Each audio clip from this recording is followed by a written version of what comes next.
On this week's test ride, we're going to shift the dirt tracks paradigm. We've enlisted a couple who can best be described as gearheads to deliver the opinion and impressions you've come to expect from Luke, AJ, and myself.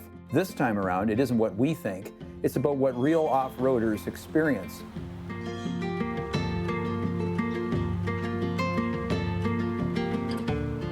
Let me introduce our newest husband and wife test rider team, Paul Godin and Tina Dirksen. I think the interest in the side-by-side, when you look at that in combination with the fact that we're restoring old cars, plus, we run an automotive repair shop, one feeds into the other.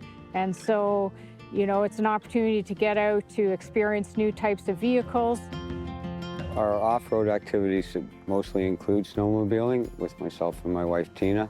My interest in all other motorsports, including old cars and boats and snowmobiles, definitely has a bearing on my interest in side-by-sides. I believe that motorsports is a family-friendly activity, and so I think it's a great opportunity to get out, get some fresh air, and do something together outside of, their normal day-to-day activities.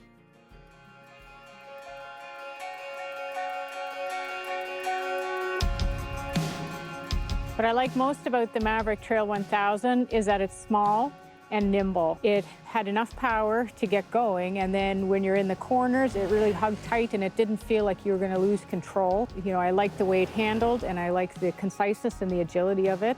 I also liked the interior part of it as well. I felt well put together. You didn't have to spend time looking around for instruments. Everything was right in a place where it would seem to be natural. Finding the control, operating the vehicle, I found that it was responsive, it was nimble, it had more power than you could ask for. You don't feel tippy at all, which is nice. And the interior is comfortable, the seats are comfortable. It's very natural. You don't really have to hunt around for anything. Everything is in the right place. There was no issue with getting familiar with the machine at all. I felt that the Maverick Trail suspension wasn't losing it in the corner. It wasn't coming out from under me, and it was really tight. I felt on some of the rocky areas, it just took up the suspension, and you didn't really feel like it was digging in too deep.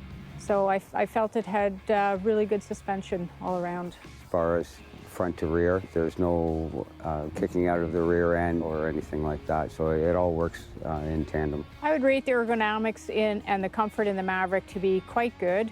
I felt the seat really fitted well around my body. I don't have the longest legs, but I felt the seat was adequately adjustable, so I was in control of the gas pedal and the brakes as well. The layout on the dash and the steering wheel, it was nice that it had tilt steering, so I could bring it down to a level that I felt was comfortable. The 50-inch width for our intended use is very important. As these vehicles become more popular, they're going to be on more of the trails. The wider vehicles are somewhat not suitable for some of the trails. This will make accessing trails way easier for most people and safer for that matter. When I think about the horsepower of the vehicle, I would definitely go with the 1000. Again, it's responsive. I would be concerned by going down to the lesser horsepower that, you don't have quite the responsiveness. If you need extra torque to get out of a situation, it may not be there. And so, personally speaking, I would go with the 1000. As a snowmobile owner of a high horsepower snowmobile, I felt I wouldn't want to go down in power in it. I loved the performance of it, and it did everything that I asked it to do. I would say there's value in getting the power steering. When I think of the handling and the drivetrain and the suspension, it's all a package. I would suspect that part of the reason why it handles as well as it does, why it's so responsive, is everything is feeding in, including the power steering. So I would believe that it would be a value add, definitely.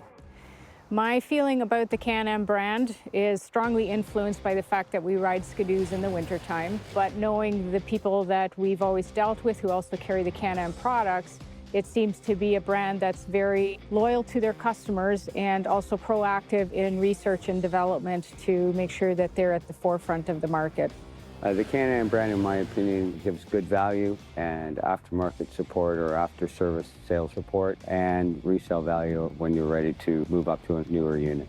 I believe that Can-Am represents quality and after-sales support and value as well. There are many different price points across any type of off-road vehicle, and I think what it boils down to with respect to value is A person needs to decide what's important to them, and you know, there could be pros and cons from each one of the manufacturers, but as far as Can-Am specifically, I do believe that they offer good value, a good range of products, and you know, the aftermarket or the after-purchase support is quite strong as well.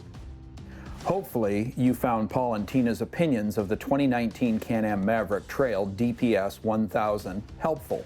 Having real riders state their opinions is good for us here at Dirt Tracks.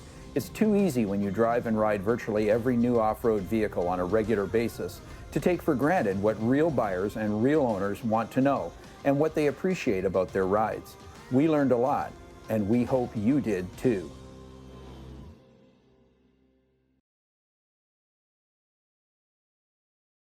Thanks for watching this Dirt Tracks segment. Make sure you hit the subscribe button where you can watch pretty much anything related to ATV and side-by-sides.